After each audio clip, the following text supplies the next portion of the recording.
going to pay these bills? Tell me that. I don't want any of your excuses. You're idle. Bone idle. Bundle of old newspapers and a sack full of assorted rags a day's work. Don't you tell me you've been trying. It's a bad time of the year. Every time of the year is a bad time for you. Look at them. Will you listen to me when I'm talking to you? Sitting there reading George Bernard Shaw. Everybody's political watch. Have you finished? No, I haven't. You're a rotten rag and bone man. If you fill the cart with as much junk as you fill your head, we'd be all right. Have you finished now? Yes, I've finished. Right. Now I'll say a few words. Thank you. The problem we are faced with is quite a common one in this capitalist society we are unfortunate enough to live in. A slump.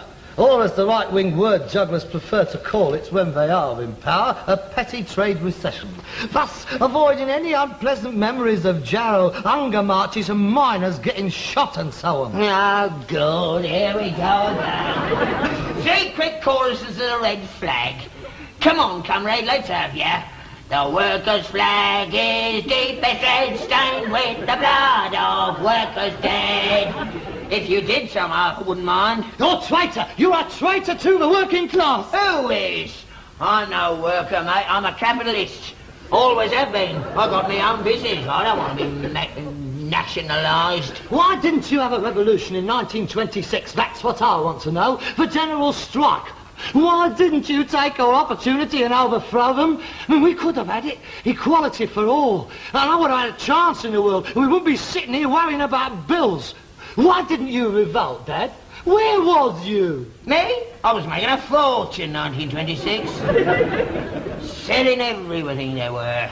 At giveaway prices. We never had it so good. Ah, if only we'd had a pawn shop. That's where the money was to be made.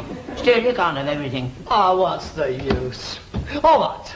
Since we live in your capitalist society, as much as it goes against my dialectic principles, let us try and solve our problems by applying your capitalist methods. First, we must see what assets we have got and temporarily put them to other uses, right? I don't know. Right. Assets. There's the horse, the stock, the ass, the cart and me. And me. I said assets. You guys stand over there with the bills. Right, now let's take them one at a time. Me.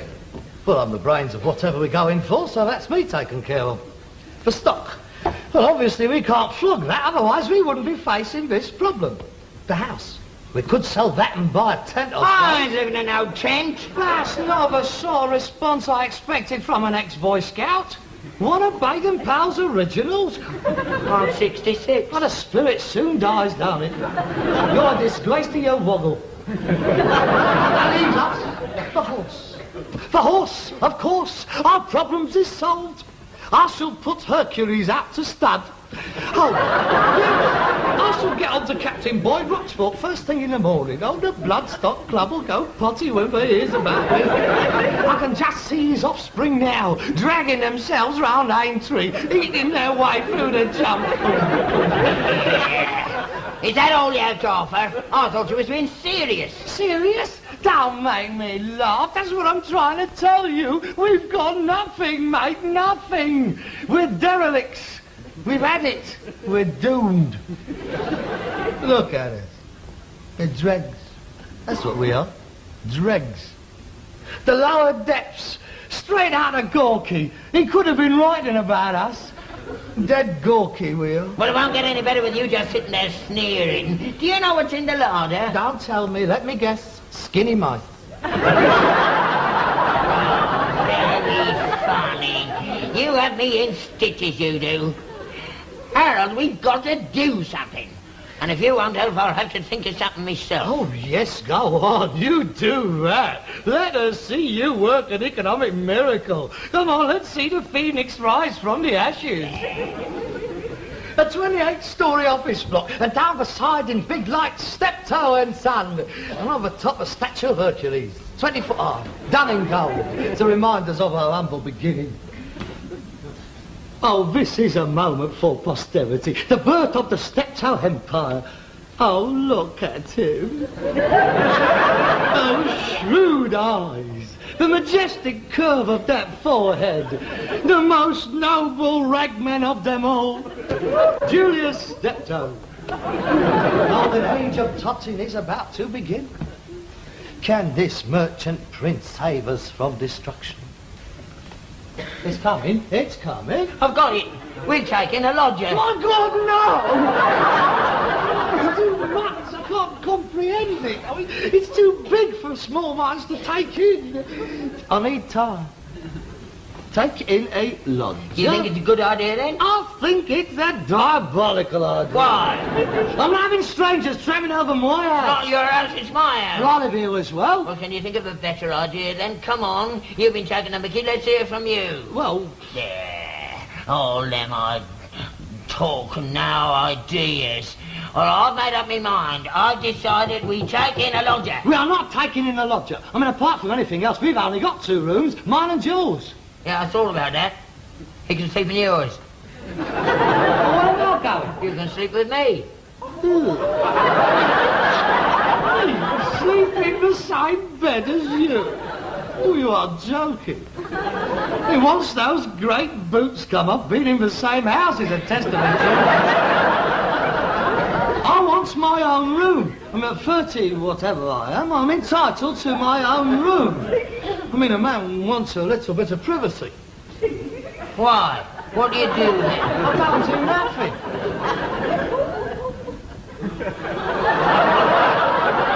What do you mean, what do I do?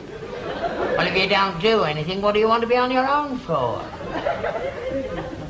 Well, because that's the way we lives in the West. I mean, I'm not tribal, Dad. I mean, if this was the South Seas, there'd be 18 families living in one long hut. But over here, a fella likes to be on his own.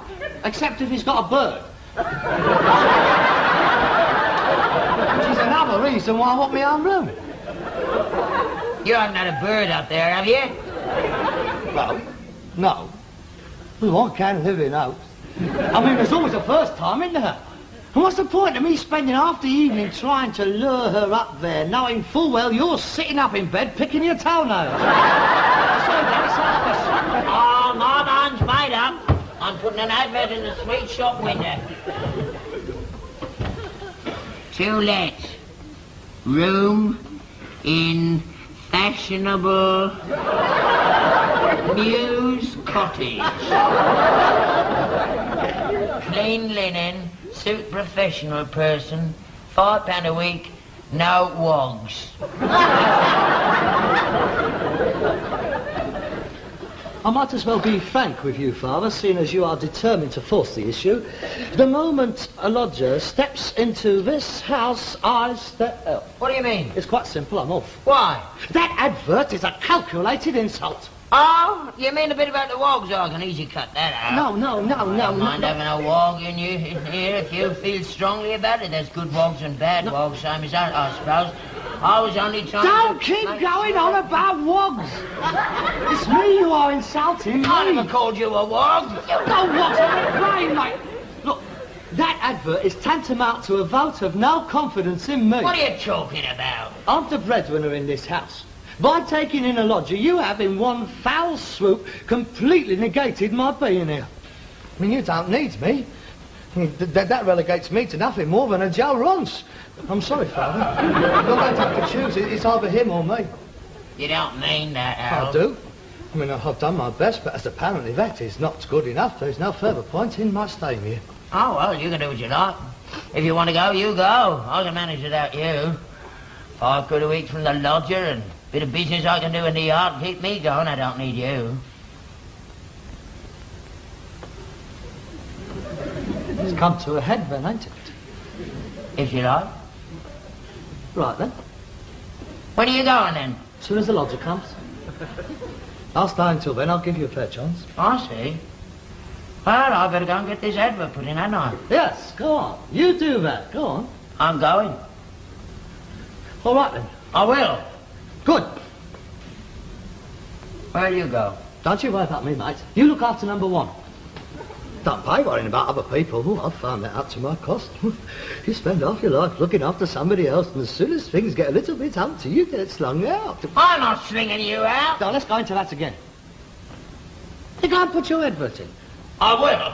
Don't you worry. No, I'm not worried. You should have done it years ago. I know I should. It's a pity you didn't. I know it is. All right, then. Right. I'll go and put the advert in. Yes, you do. I'm going to right now. Don't forget, as soon as he comes, I'm out. I heard you. That's all right, then. As long as you know what you're doing. I do. Right. Right. I'm off then. Go on, then. I'm going. Good. Here I go then. Ta-ta. Ta-ta.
You're late, aren't you? Yeah, am I?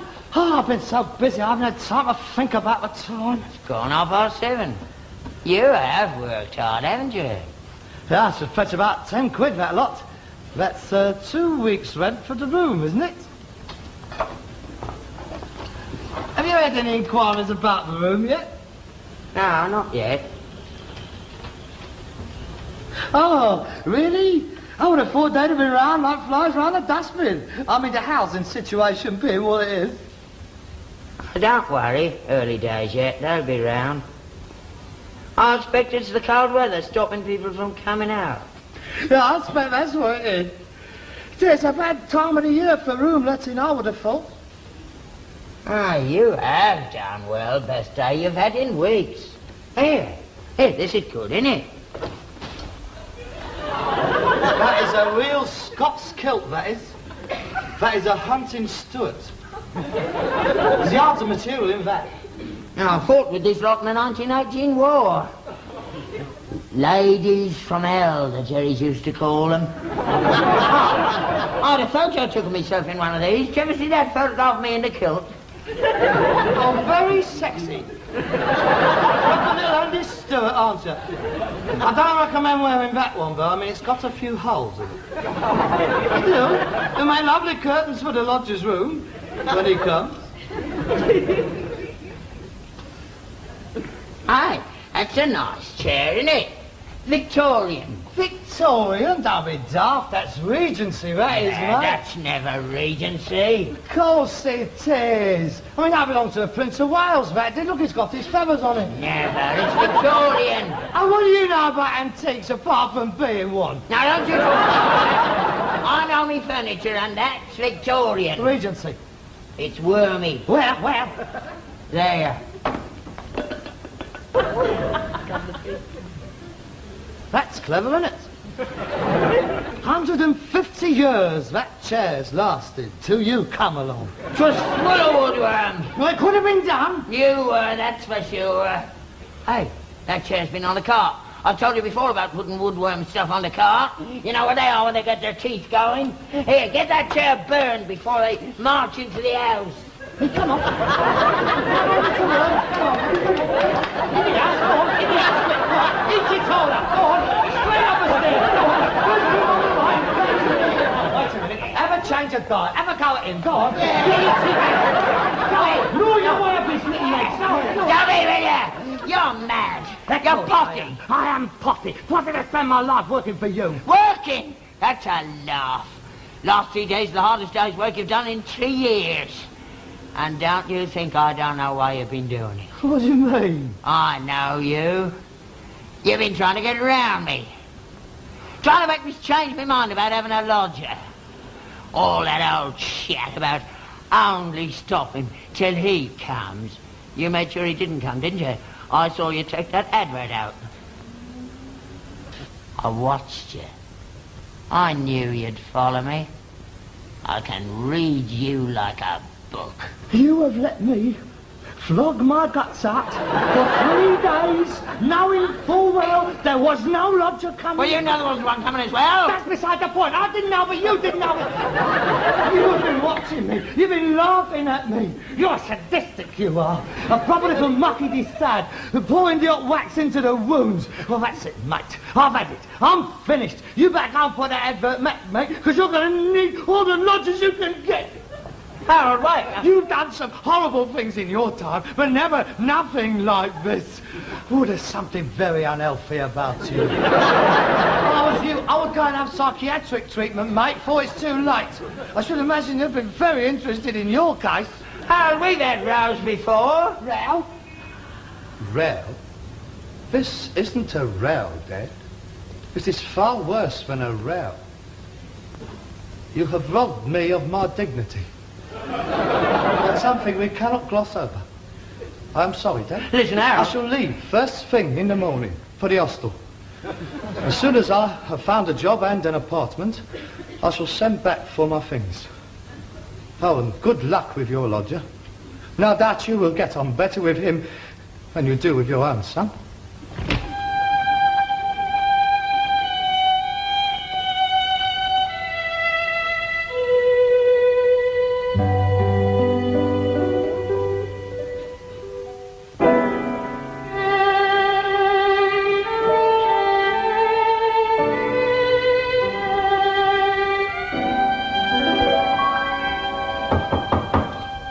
A lodger.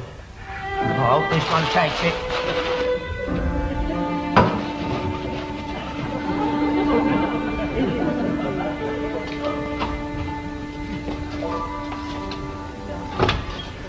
Oh, it's you. Hello, Dad. Hello, son. Coming in? No, I'm not staying. I was just passing by, so I thought I'd drop in and see how you was.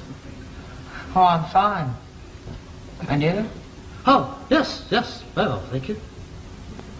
Been a long time. It's only been a week. Oh, yeah. Coming in? Oh, all right then. I just passing by.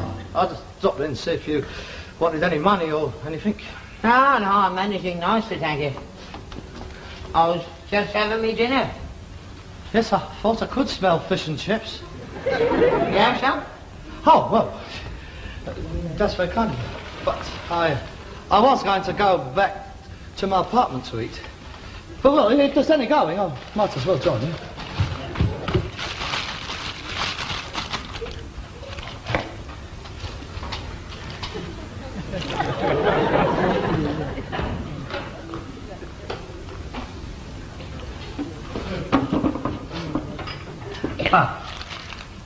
How have you been making out? Oh, I couldn't be better. Got a good job then? Oh, it's fair, you know, pretty fair. What are you doing? Well, I'm in advertising. Advertising? Oh, yes, it's a very interesting job, you know. Hidden persuaders and all that, and trend setting and things. Oh, it does keep you on the go. How you been, all right? Mustn't grumble. Have you let my room yet? Oh, yeah, no trouble at all. Let the first day it was. Oh, good.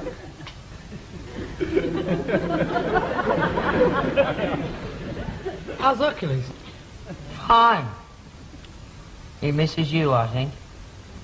He keeps looking round. No. He bumped into 2 buses yesterday. Harold. Yes? Why don't you come back? What, me? Come back here? Yeah. Well, give up my job? Yeah, let's start again. Oh, wait a minute, Dad. I mean, oh, my goodness. I mean, you know, I don't think I can leave them not right in the middle of a campaign. I mean, I don't think it would be fair to them, Dad. It wouldn't be ethical. Oh, it'd get me a terribly bad name in the advertising business. Harold, please listen to me. Yeah, well, you see, I can't just decide just like that. You see, I would have to speak to CJ. He is my associate. Well, these things do take time. I mean, you see, they are relying upon me for a new angle on this thing. So they need me. Harold, I saw you in the sandwich boards yesterday.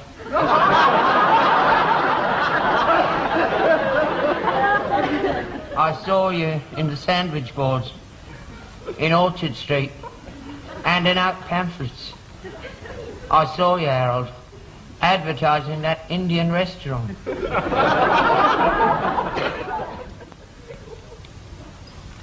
You've done it again, haven't you? That's my dignity, gone for Burton again. I mean, I was on the point of coming back, but now you had to tell me you saw me, didn't you? You had to let me know. If I'd have been sitting in a Rolls Royce with a posh bird sitting next to me, you wouldn't have seen that, would you? My sandwich boards, you see those, don't you? Oh, you're not going off again, are you? Well, I can't stay here, not now that you know that. My life won't be worth living. I mean, every time we have a row, it'll be, go on, leave, get back under your sandwich boards. I'm not going to know that for the rest of my life. No, it wouldn't be like that, Harold, I promise. I'm sorry, Dick. If it'd make you feel any better, I haven't had a lodger either. You haven't? Nobody wanted it. I had 15 people around, they all turned their noses up at it. Are you admitting you was wrong? Yes. And I was right? Yes. And it was a daft idea, like I said it was? Yes. All right, then. I'll come back.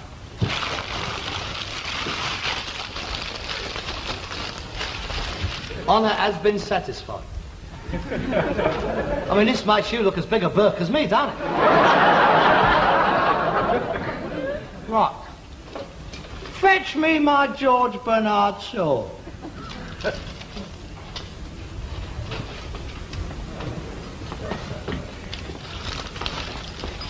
Here you are, then.